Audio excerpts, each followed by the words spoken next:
అందరికీ ఉంటుందని ఇప్పటికే అనుభవిస్తూ ఉంటుంటారు మీరు. ఆ జోష్ ప్లీజ్ అలాగే అనుభవించండి, మంచి ఫ్యూచర్ ఏర్పరచుకోండి. మీకు ఆల్ ది వెరీ బెస్ట్. కూర్చోండి. తర్వాత ఈ సినిమాకి లిరిక్స్ అందించేటువంటి కాసర్ల గారు, అలాగే రామ్ జోగశాస్త్రి గారు, అనంత్ శ్రీరామ్ గారు, ఆదిపట్ల గారు, భాస్కర్ పట్ల గారు, వీళ్ళందరూ చాలా చక్కటి లిరిక్స్ ఇచ్చి అన్ని బాగా చేశారు. అయితే వీళ్ళకి వెనకాల వెన్నెముక నిలబడి ఇవి నా ట్యూన్స్ ఇప్పుడు రాసుకోండి అని భరోసాగా ఇచ్చిన బీమ్స్, ఎక్సలెంట్ బీమ్స్. ఎందుకో తెలియదు, ఈవేళ ఉదయం నుంచి మీరు మధ్యాహ్నం నుంచి సారీ ఫంక్షన్ బిగినింగ్ కొంచెం డల్గా ఉన్నారు. ఏంటి కారణం నాకు తెలియదు. ఏమైనా అప్సెట్ చేశాడా?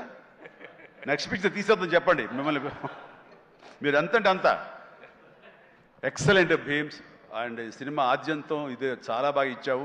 నేను ఇదివరకు సాంగ్ వినగానే చెప్పాను, ఇదివరకు విజయవాహిని వాళ్ళ సాంగ్స్ కానీ, మిస్ అమ్మ ఇలాంటి సాంగ్స్ కొన్ని వింటుండగా లిరిక్స్ ఫస్ట్ వినపడేవి, ఆ తర్వాత వెనకాల మ్యూజిక్ వినిపించేది. మ్యూజిక్ డామినేట్ చేసేది కాదు. అండ్ అలాంటి ట్రెండు, అలాంటి ఒరవడి నడుస్తున్న ఈ సందర్భంలో మీరు చక్కటి మ్యూజిక్, ఒక